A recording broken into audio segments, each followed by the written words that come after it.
top da lista. Mas depois disso, Jesus deixou algumas coisas, alguns legados aqui na terra. E um deles é os momentos em que nos sentimos passando por lutas, por provações. E aí a gente pergunta: aonde está Deus? Será que Deus não está vendo tudo isso que eu estou passando?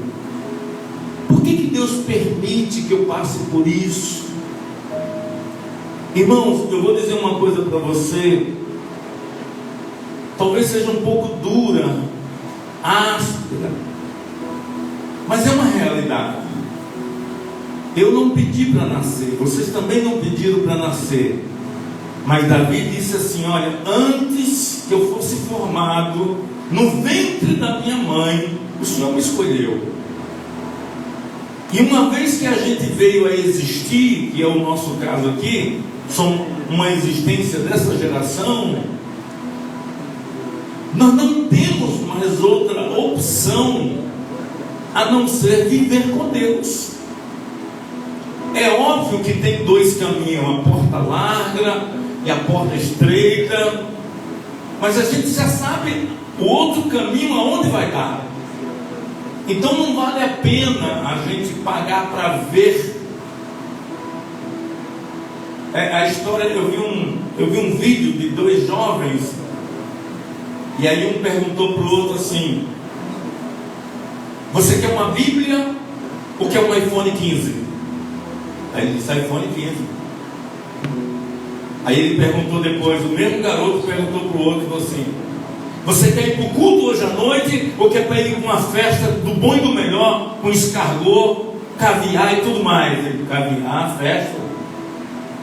Aí por último ele fez a terceira pergunta e disse: você quer ir para o céu ou para o inferno? Ele disse: claro que eu quero ir para o céu. Ele falou: então você abriu mão da Bíblia e abriu mão do culto, e ainda quer ir para o céu? O iPhone não te leva para o céu, a festa não te leva para o céu, mas o culto e a palavra de Deus te leva para o céu, que é para onde você quer ir. Eu achei super interessante essa pergunta. Então nós estamos praticamente nesse confronto desses dois jovens. Uma vez que nascemos, irmãos, agora não tem como retroceder. Não tem como retroceder. Coloca para mim Hebreus 10, 39. Vê como não tem como retroceder. Não tem jeito. A partir de agora, uma vez que Cristo, vai ter que ir até o fim, na dor. Olha, eu tenho certeza de uma coisa: nós vamos chegar no céu, nós vamos chegar na glória de Deus, todo cheio de cicatrizes, marcas, dores. É por isso que a Bíblia diz em Apocalipse 21 que lágrimas não haverá mais, dores, sofrimento não terá mais. Por quê? Porque tudo isso a gente já passou aqui. E passou como? Não cedendo às coisas do mundo, porque nós almejamos não este mundo, mas um outro mundo prometido por Deus para nós, que é a morada celestial. E eu vou mostrar para você que vale a pena. Coloca Hebreus 10, 39, que diz assim, ó: nós, porém, não somos daqueles que se retiram para a perdição, mas daqueles que creem para a conservação da alma. Você tem que cuidar da sua alma. Olha, bota a mão assim no seu coração, ó, e pensa um pouquinho assim, diga: meu Deus, o Senhor mora aqui dentro, eu tenho que cuidar disso aqui. Diga: Senhor, eu preciso ir até o fim. Essa carne para nada serve, mas o meu espírito vai voltar para o Senhor. E eu preciso me encontrar com o Senhor. Eu não tenho mais opção. Ou eu me encontro com o Senhor, ou eu me encontro com o diabo. Mas eu não quero o diabo, eu quero me encontrar com o Senhor. E se me encontrar com o Senhor é sofrer nesta vida, é passar por duras penas, eu vou fazer isso porque vai valer a pena. Porque eu sei que a minha vida é contada. Eu sei que o tempo não volta mais atrás. E eu sei que o Senhor é comigo. Diga: em nome de Jesus, eu acredito nisso. Amém. Eu quero deixar uma palavra breve, curta para os irmãos, que se encontra em Mateus capítulo 14, versículo 22. Mateus capítulo 14, versículo 22. Que diz assim, leiamos todos juntos, 1, 2, 3. E logo ordenou Jesus que os seus discípulos entrassem no barco e fossem adiante para o outro lado, enquanto despedia a multidão. E despedida a multidão, subiu ao monte para orar à parte, e chegado já à tarde, estava ali só. E o barco que estava no meio do mar, açoitado pelas ondas, porque o vento era contrário, mas à quarta vigília da noite, dirigiu-se Jesus para eles, andando por cima do mar. E os discípulos, vendo e andando sobre o mar, assustaram-se, dizendo: é um fantasma. E gritaram com medo. Jesus, porém, lhe falou logo, dizendo: tem de bom ânimo, sou eu, não tem mais. E respondendo-lhe Pedro, e disse: Senhor, se és tu, manda-me ir ter comigo por cima das águas. E ele disse: vem. E Pedro, descendo do barco, andou sobre as águas para ir ter com Jesus. Mas sentindo o vento forte, teve medo, e começando a ir para o fundo, clamou, dizendo: Senhor, salva-me. E logo Jesus estendeu a mão e segurou e disse: homem de pouca fé, por que duvidastes? Amém. Podeis assentar.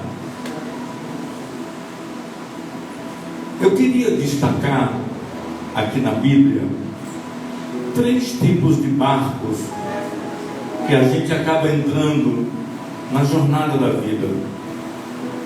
Tem 3 tipos de barcos.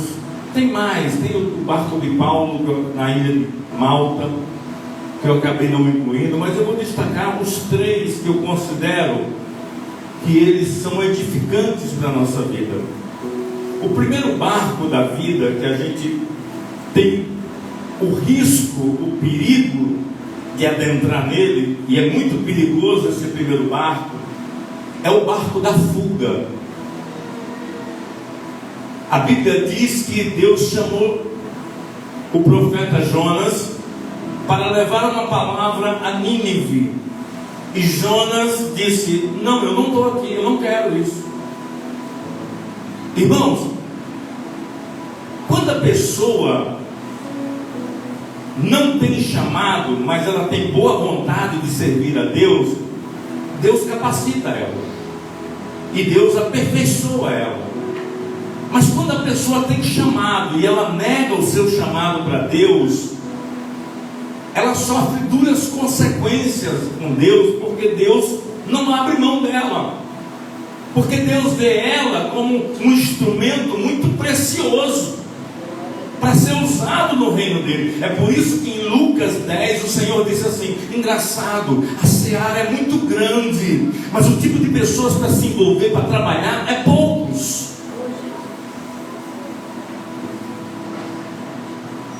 A gente já tem poucas pessoas, muitas vezes, para nos ajudar na vida pessoal. Agora imagine que os poucos que tem ainda digam assim: não, dessa vez eu não vou querer ajudar. Você fica praticamente sozinho. Então Jonas, ele entrou num barco que não era um barco de Deus, era um barco de fuga. Isso me lembra uma coisa muito interessante que aconteceu a primeira vez no Jardim do Éden, e agora está acontecendo na vida de Jonas, que é a gente tentar fugir de Deus. Olha, irmãos, eu vou falar uma coisa para você: é possível que você brinque de pique-esconde com o diabo, consiga se esconder dele, e o diabo não te acha, porque ele não tem onisciência. Agora, você se esconder de Deus é muito difícil. E acrescento mais uma coisa: quando você cai na mão do diabo, você ainda tem quem te tire, que é Deus. Mas quando você cai na mão de Deus, quem te tira? Se Deus te escolher e falou, eu quero você, aí você diz, não quero, quero fugir. Ah, quer fugir? Quer brincar de pique-esconde? Ok, vamos lá, vamos brincar. Só que vai ter consequência. Jonas entra no barco de fuga, entra no porão, se esconde. E aí, irmão, sabe o que acontece? Quando você renega o seu chamado, não só você paga um preço alto, mas quem está ao teu redor também paga um preço muito alto, por causa da sua recusa. A gente não é do mundo, mas a gente vive muito aquela música do Zeca Pagodinho: deixa a vida me levar, vai levando, vida. Leva eu. Uma coisa que eu gosto muito de Paulo, eu gosto muito disso de Paulo, isso me chama a atenção. De tudo que você me perguntar de Paulo, não é as cartas paulinas, não é o grau de cultura, não é ser poliglota. Sabe o que eu mais gosto de Paulo? É que ele era um exterminador, um assassino, ele era cruel, ele era miserável, ele era execrável no mundo, mas quando ele se converteu, ele pegou aquela mesma força, aquela mesma determinação, e ele disse, agora é para Deus, agora não é para o diabo mais não, e para Deus eu vou fazer melhor. Glória a Deus. Você quer ver uma coisa que eu vou mostrar que Paulo fez isso? Paulo, quando era romano e hebreu, que ele tinha dupla cidadania, ele simplesmente nunca apanhou de ninguém, porque ele era uma autoridade. Mas quando ele passou a ser de Jesus, sabe o que aconteceu com Paulo? Era castigo, dar 40 chicotadas. O que os soldados faziam? Dar 39, para poder a gente ter a oportunidade de dar outras chicotadas outras vezes. E ele sabe quantas vezes ele tomou? 39 vezes ele apanhou. Aí sim, aí está fazendo mais para Deus do que ele fazia para o diabo. Porque Deus, quando escolhe as coisas, coloca para mim 1 Coríntios capítulo 1, versículo 28. Olha o que a Bíblia diz: eu escolho coisas loucas. Nós éramos loucos no mundo e Deus trouxe aqui para dentro para a gente fazer as loucuras de Deus. 27, por favor. Mas Deus escolheu as coisas loucas deste mundo para confundir as sábias. E Deus escolheu as coisas fracas deste mundo para confundir as fortes. Você quer ver uma coisa? Eu vou falar de mim para não dizer assim, está falando de mim. Não, eu vou falar de mim. A gente, quando é do mundo, a gente ia para uma festa, seja um forró, seja o que for, virava a noite, quando o dia amanhecia, ainda ficava triste. Está acabando. Meia hora na igreja de oração,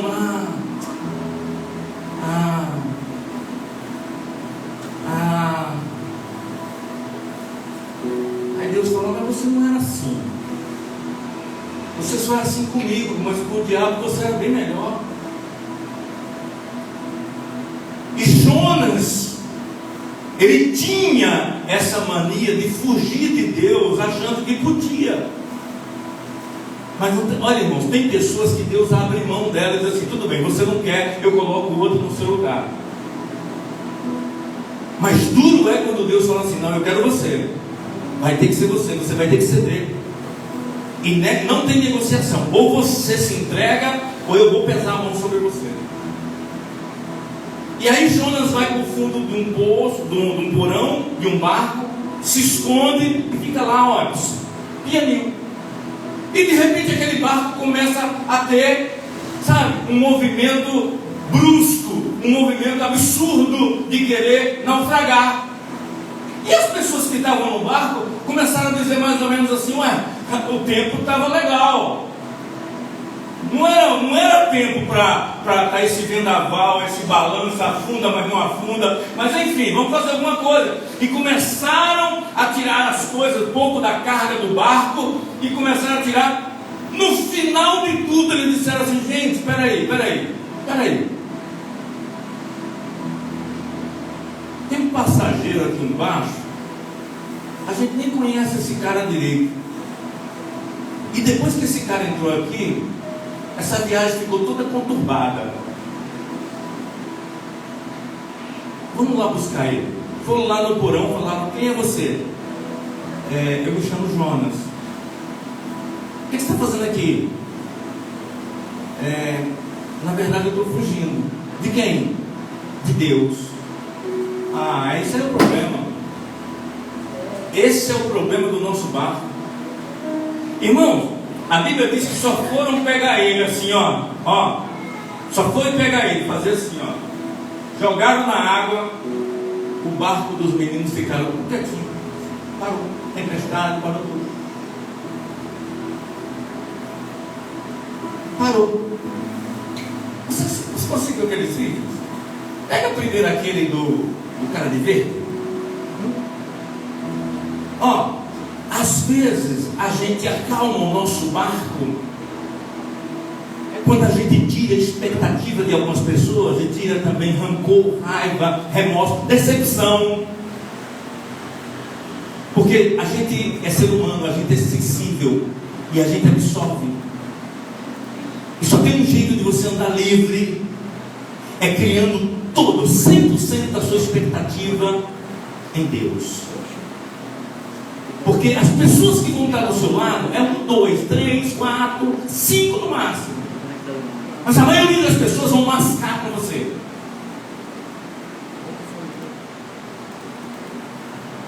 Toda vez que eu vejo a Paula aqui, hoje não é Santa Ceia, mas o outro domingo não era. Mas o sacrifício que eu vejo dessa menina, desse marido chuchu lindo, trazendo ela, isso me impressiona, isso me dá uma força, é como se fosse um Rivotril para mim. Ou um Red Bull. Então vamos lá. Nós vamos mostrar para vocês que tem coisas que estão acopladas a nós, que a gente pensa que a gente pode contar, mas na hora você não pode contar. Sabe qual é a pior coisa? Uma das piores coisas que existe no mundo é amigos que a gente conhece, que batem no seu ombro que pode contar comigo, tá? E a gente acredita nisso. Rapaz, deixa eu ver, eu tenho Joãozinho, Pedrinho, Juquinha, Zezinho, Zé Cafuné, não sei mais quem, não sei.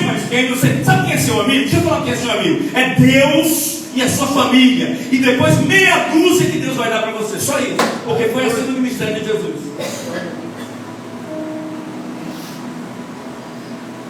Sabe quem ficava lá com a Paula durante meses e meses que ela ficou no hospital? Quem não falhava era o Campos.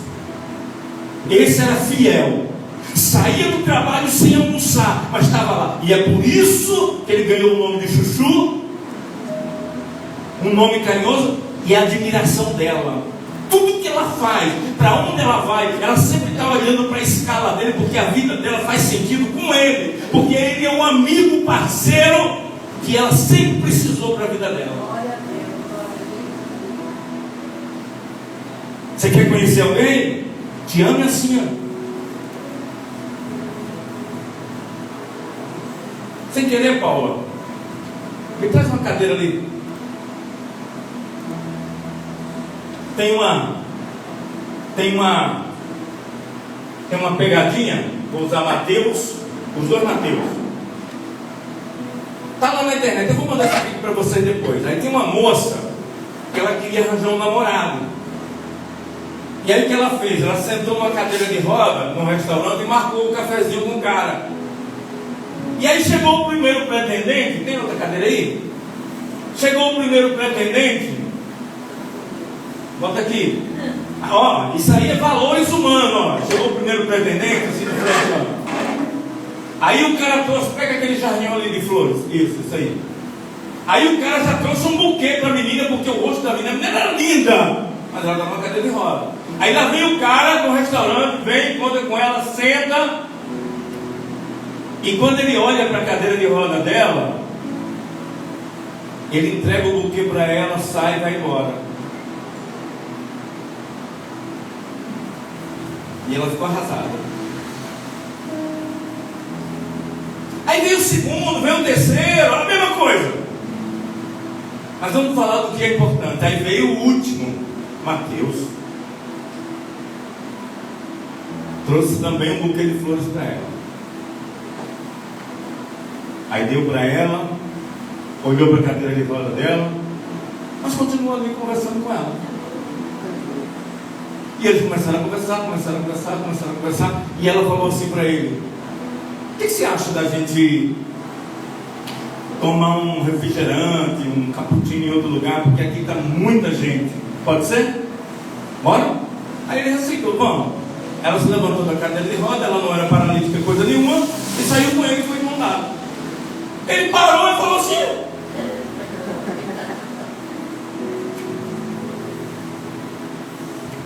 olha como é que é a ótica humana.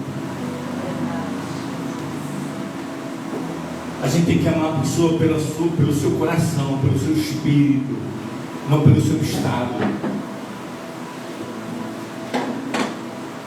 Jonas foi lançado fora e aquele barco cessou, porque Jesus não estava naquele barco. Deixa eu fazer a última observação. Às vezes a gente entra em alguns barcos que Jesus não está. Segundo barco, Jesus uma certa vez disse assim: passemos a margem para o outro lado. Diz a Bíblia que ele pega uma almofada, coloca no barco, estava muito cansado, colocou seus discípulos e começaram a atravessar o mar. Mas Jesus estava dentro do barco. E também essa tal dessa tempestade, esse vento forte e essas ondas, essas reviravoltas começaram a dar também nesse barco. Mas Jesus estava nesse barco. E a Bíblia diz que depois do vento e as ondas sacudirem o barco para lá e para cá, os discípulos tocaram em Jesus como se ele estivesse dormindo e disse assim: o Senhor não se importa que a gente pereça? Jesus acordou, não falou nada com ele, ficou de pé, estendeu as mãos para o vento, para as ondas e disse: aquieta-te, basta, chega, acabou, para aqui. E tudo se acalmou e veio uma bonança.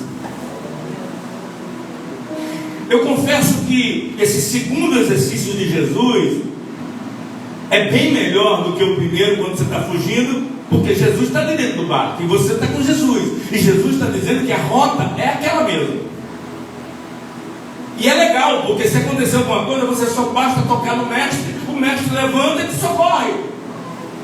Mas vamos para a terceira viagem de barco, que é essa que nós acabamos de ler.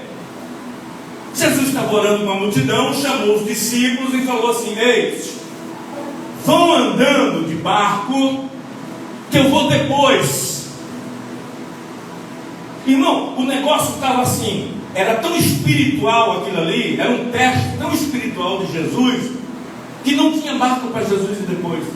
E os discípulos não perceberam. É como se eu estivesse a pé, Cristiano, e eu falasse assim: Cristiano, você pode ir para a Vitória, que daqui a pouco eu estou me encontrando com você no pedágio. Mas o pastor não tem carro. Mas ele vai de quê?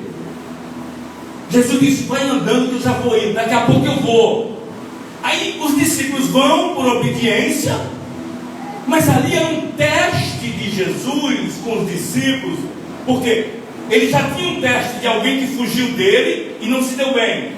Ele tinha o segundo teste de estar no barco com os discípulos, e os discípulos ficaram super agitados, mesmo com Jesus dentro do barco. Agora ele vai para o terceiro teste. Por isso que eu falo que a vida de Jesus não foi só salvação e arrependimento, foi legado. Ele deixou legado para nós, ele deixou aprendizado. E o que ele quer ensinar conosco através dessa palavra de hoje? Ele mandou os discípulos com o barco para uma jornada aonde ele não estava, e ele não tinha como ir. E os discípulos foram debaixo da obediência dele. Mas aí lá pela quarta vigília, para você ter uma ideia, era por volta de meia-noite, 2 da manhã, por aí, já quase madrugada. O vento deu uma reviravolta, as ondas começaram a se agitar. E cadê Jesus na almofadinha que não estava ali dentro do barco? Eles não estavam fugindo de Jesus, pelo contrário, eles estavam ali porque Jesus colocou eles naquele barco naquele dia. Mas Jesus não estava ali. E agora? Recorrer a quem? E na minha vida, na sua vida, às vezes a gente entra no barco que Jesus mandou, a gente entra numa jornada, numa embarcação, e quando a gente vê uma dificuldade, uma tempestade, a gente fala, meu Deus, a primeira pessoa que a gente pensa é, ai meu Deus, cadê Jesus? E ele não está ali. E sabe o que acontece quando ele não está ali, irmão? Vem um monte de bombardeios na sua cabeça, principalmente dúvidas, medos, incertezas e presunção de que tudo vai dar errado e que você vai morrer e que Jesus botou você numa cilada.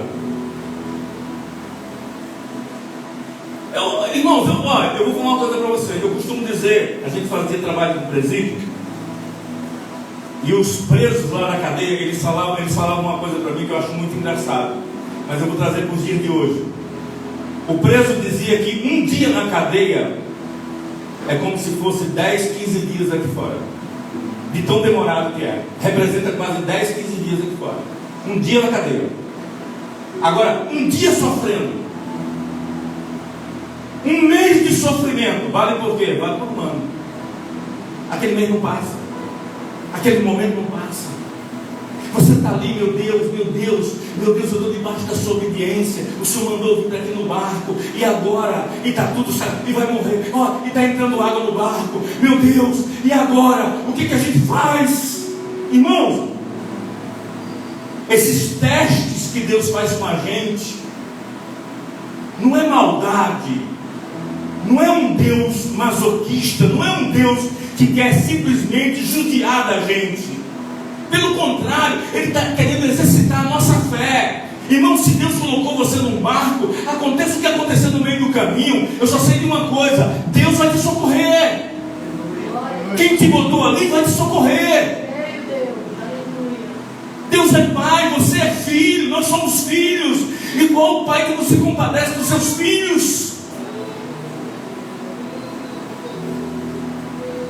Eu sei que aquele momento, irmãos, ficou um momento tenso naquele barco, na 4ª vigília da noite. E sabe o que a Bíblia diz? Olha, essa calma de Jesus. Irmãos, nós somos super, hiper ansiosos. Jesus é super, hiper calmo e tranquilo. Quando Ele mandou os meninos ir para o barco, sabe o que Ele fez? Ele podia ter feito o seguinte: eu vou fazer uma oração aqui, Senhor, Pai, não sei o quê, e depois subia nas águas, e andando nas águas, e ia atrás dos meninos. Não, a Bíblia diz que ele ainda foi fazer uma vigília. Você imagina, ele manda os meninos estão em apuro, você está em apuro, você está passando por um momento terrível na sua vida, parece que Jesus não chega, você fala, você ora, você clama, você chama por Ele, e nenhum sinal acontece na sua vida, parece que o céu está fechado. Aí é nessa hora que o inimigo te pega vulnerável e diz assim: ele não vai vir. Jesus esqueceu de você. Esse barco aí é Jesus querendo te matar. Você quer ver que você vai afundar? Mentira. Quem te botou no barco vai te socorrer. Ele é especialista em salvar vidas. Ele é especialista em salvar almas. Ele é especialista em salvar quem serve e trabalha para Ele.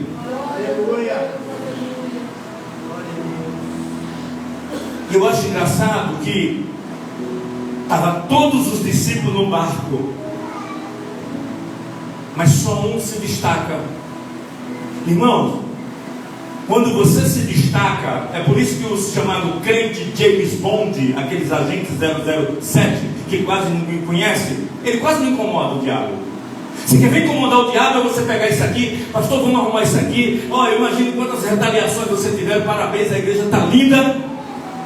Mas quando você bota a mão no arado, aí o inimigo se levanta contra você. Mas se levanta para cair, porque maior é aquele que está com você do que aquele que luta contra você. Pode ficar tranquilo, todas as vezes que o diabo levantar, é para cair, é para cair. Levanta para cair, levanta só para cair, é para cair. Porque como você tem um Deus todo-poderoso, Ele nunca perdeu uma guerra, e Ele não vai perder essa guerra para você, porque você está no centro da vontade de Deus. Quem está no centro da vontade de Deus pode usufruir de Deus. Você tem um Deus, e debaixo do esconderijo do Altíssimo, a sombra do Onipotente descansará.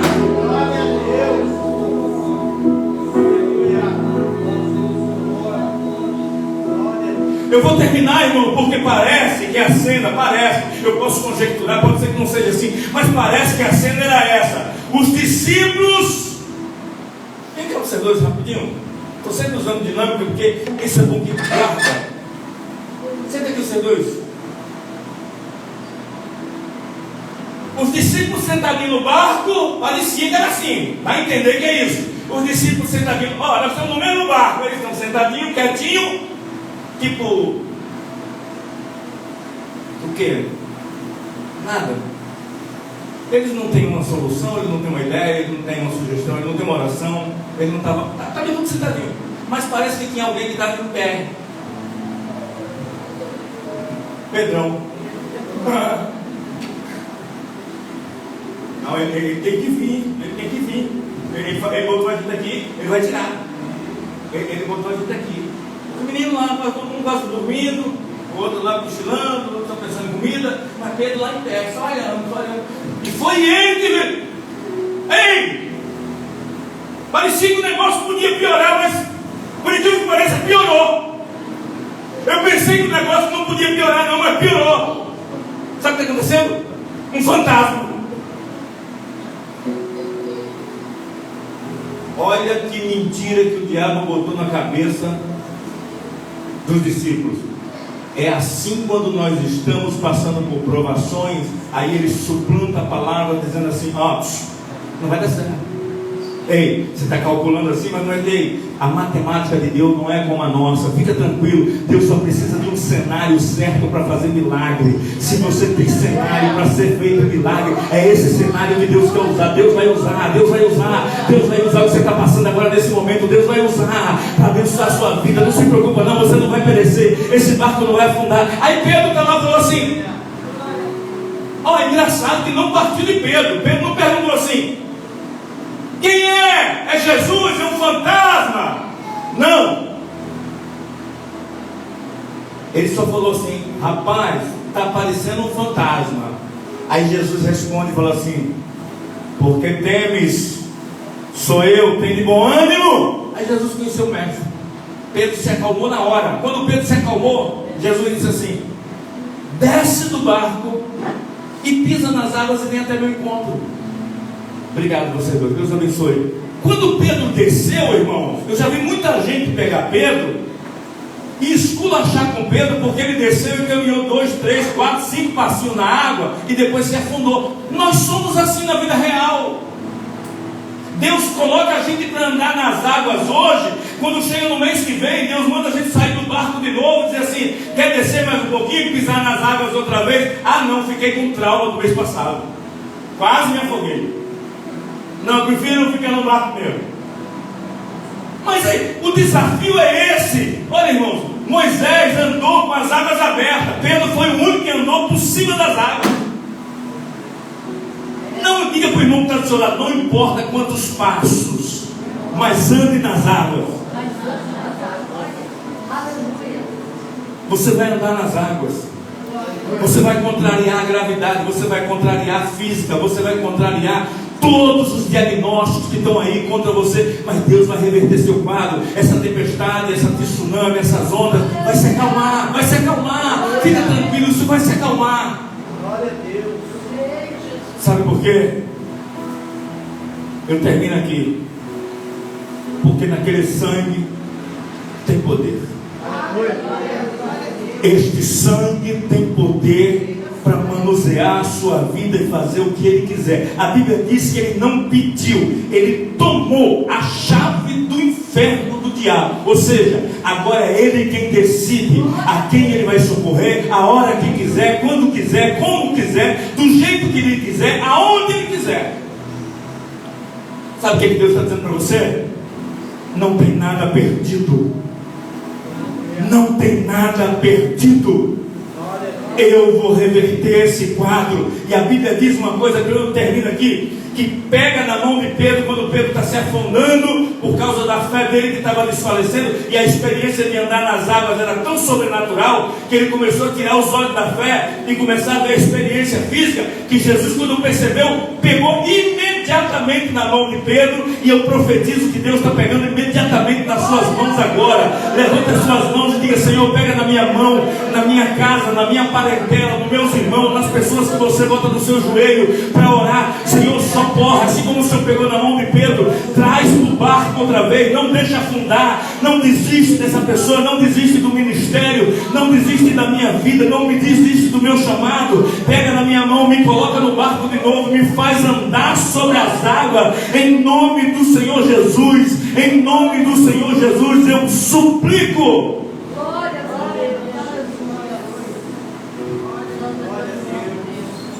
Irmãos,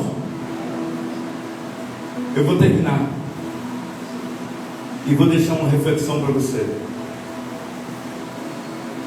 Busque Deus mais e mais e mais e mais e mais e mais e mais e mais. O quanto mais você buscar Deus, mais íntimo de Deus você fica. Relacionamento com Deus é algo a ser construído.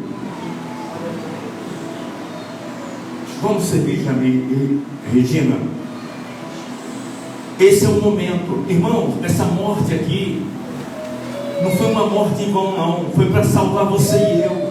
Mas não é só salvar desse mundo e levar para o céu, não. É salvar das ocorrências, dos empecilhos, das tempestades, das lutas da vida que a gente tem.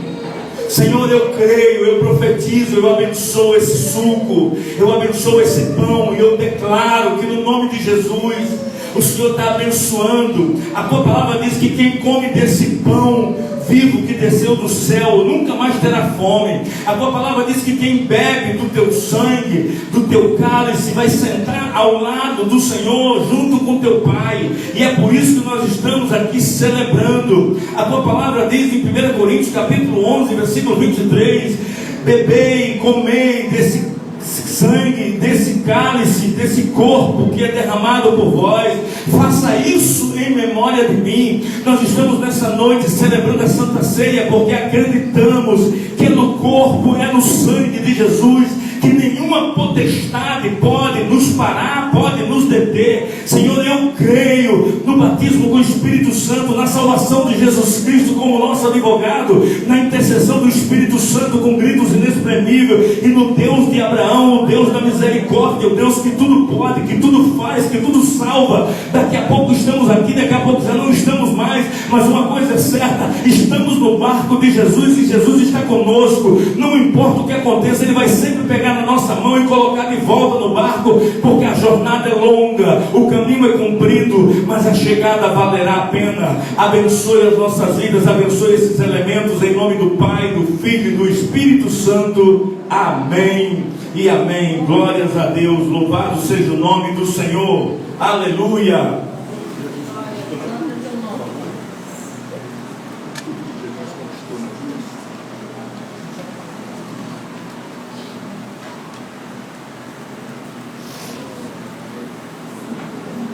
Lá na cruz tem tudo o que você precisa.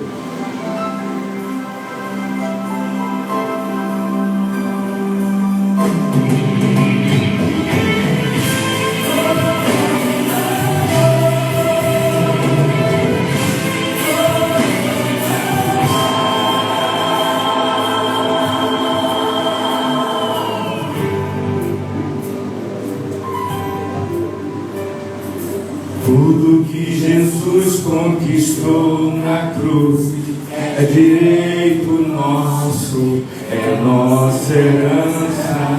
Todas as bênçãos de Deus para nós tomamos posse, é nossa herança. Toda a vida, todo o poder, tudo que Deus tem para dar. Abrimos nossas vidas para receber, e nada mais nos resistirá. Maior é o que está em nós do que o que está no mundo. Maior é o que está em nós no mundo.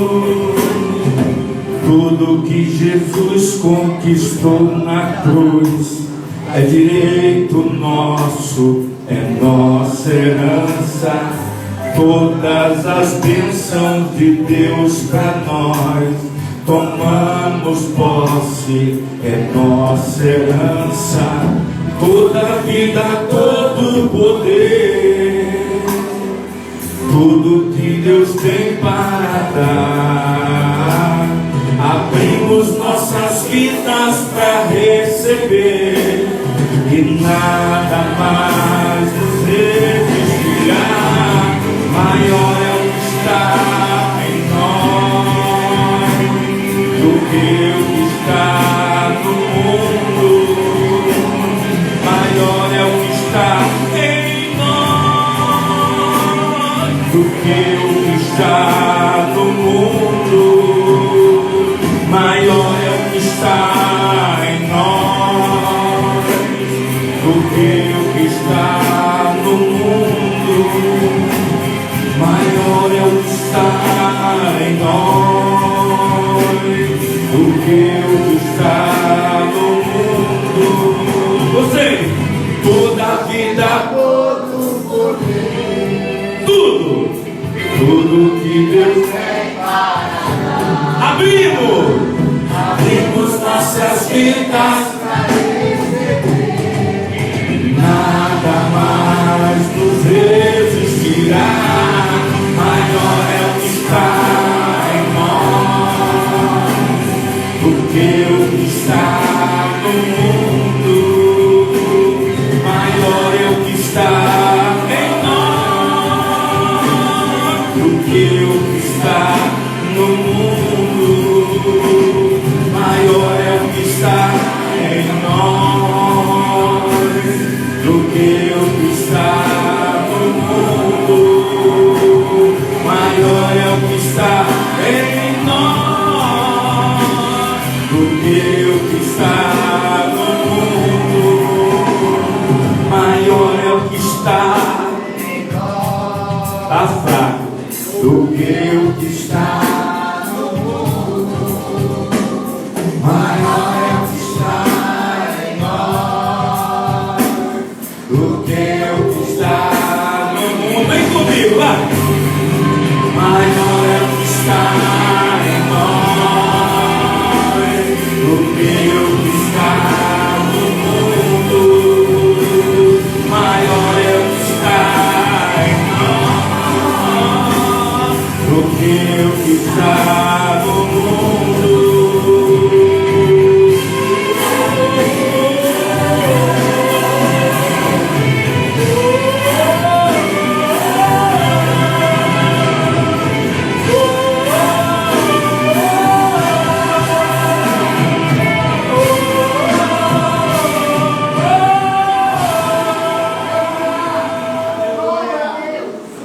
Fique de pé e celebre. Eu quero que você olhe bem para esses dois elementos. E quando um dia você estiver num barco, eu não sei em que situação está seu barco hoje ou que ele vai ficar depois. Eu só te falo uma coisa: Jesus está no seu barco. E se ele não estiver ali literalmente dentro do barco, ele está ao redor ali sobre as águas, te esperando você chamar. Não é fantasma, não é mentira, não é utopia. Jesus existe, ele vive e reina. Ele está sentado à direita. Comei e bebei o corpo e o sangue de Jesus Cristo.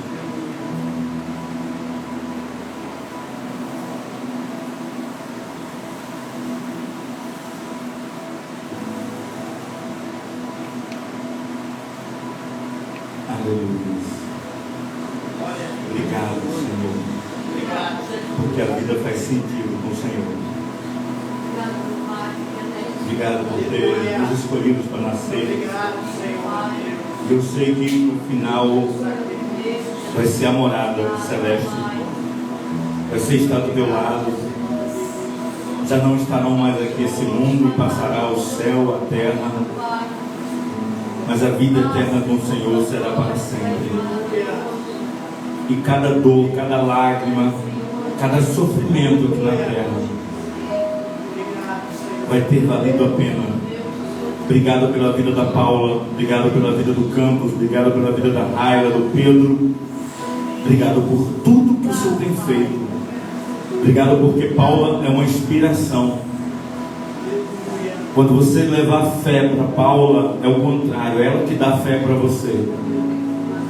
Porque ela teve uma experiência com Deus, e quem tem uma experiência com Deus nunca questiona Deus. Ela ama Deus em qualquer situação. Deus, me ajude a ter a fé que a Paula tem. Me ajude a ser determinada e destemida como ela é. Ela, com a sua fé, ela consegue colocar o barco da tua casa na direção certa, e ela consegue acalmar as tempestades, porque ela é o eixo, ela é o leme, ela é aquela que conduz, ela é a capitã que conduz esse barco com a sua fé. Muito obrigado por tudo, em nome do Senhor Jesus, amém e amém. Podeis assentar um minuto? Eu não queria deixar de mostrar para você, compartilhar com você.